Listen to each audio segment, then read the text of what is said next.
recently, all the country, including right near where I'm sitting, there are a lot of shopping centers um, that are just about empty.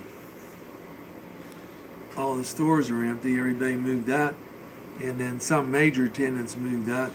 I should have pictures, but I don't. But there's one up the street you can walk to, and it must be 85, 90% empty. It's been there for years, but uh, and Kmart was in there one time. Kmart moved out, and then a pottery company moved in. They just moved out Saturday. That had the big part, and all the little stores are lined up in the, going down the sides and in the back, and they're about every single one of them is empty. The so I don't know. It's just changing so quickly, and the question is, what do you do with these big empty centers? Naturally, if you want to buy one, or if you own one now, to try to get some of your money back. Well, there are a couple organizations. One of them, Sterling Organization, that raised 500 million lately to invest in these grocery anchored shopping centers that are, most of them are empty across the United States.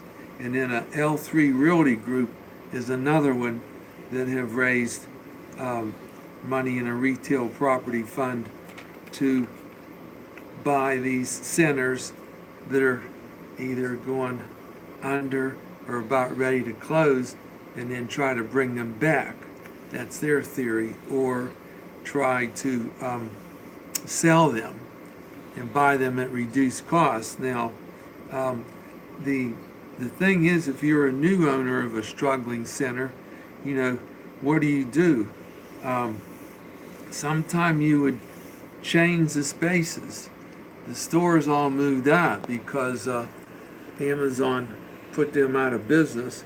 So you could try to rent to spaces for call centers, medical offices, places of worship, gyms, or entertainment venues such as trampoline parks.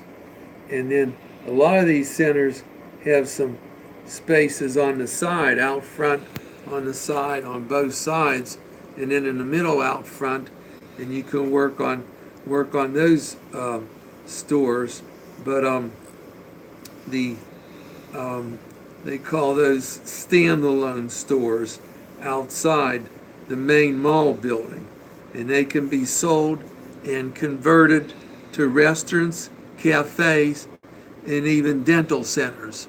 Because a lot of times in these centers, center will be all around the middle, and then out front there'll be two stores on the right, two on the left, and then two in the middle, say.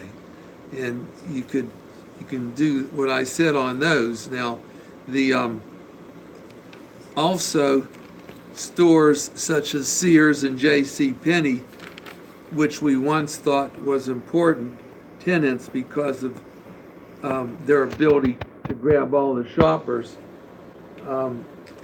and they're in some of them, and they years ago they signed dirt cheap leases, like $2 a square foot, and those leases are set up 5 years, 5-year option, 5-year option, 5-year option. But when they got them set up, some people were so hungry to get them in there, their rent's only $2 a square foot, and somehow you got to try to get them out, or maybe their lease is over, or they're in an option period and they're not gonna go ahead and renew.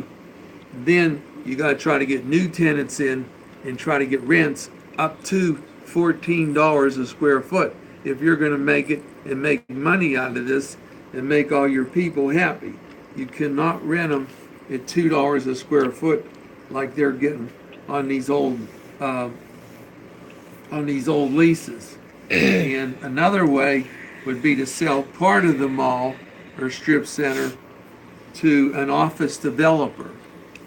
And if there's too much competition from retail nearby, like up the street, there's stores all over the place, then you have to go to another use of the space.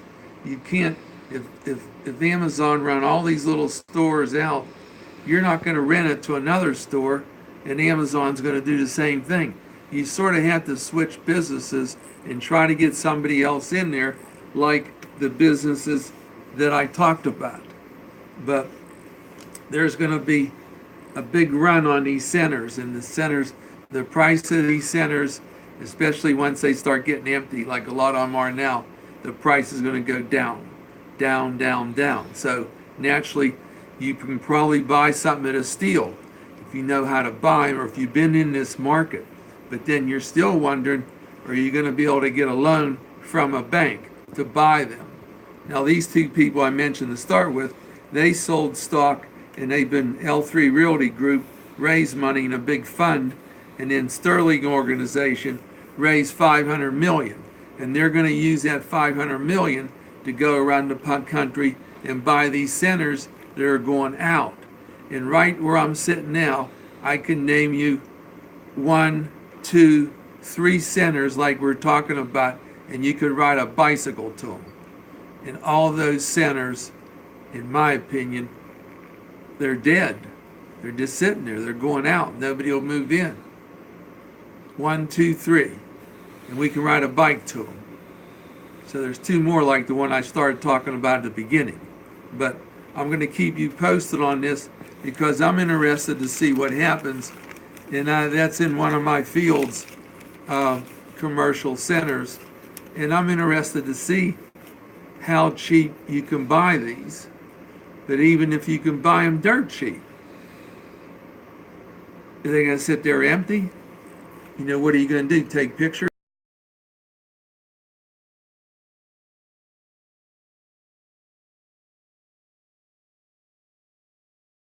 Thank you.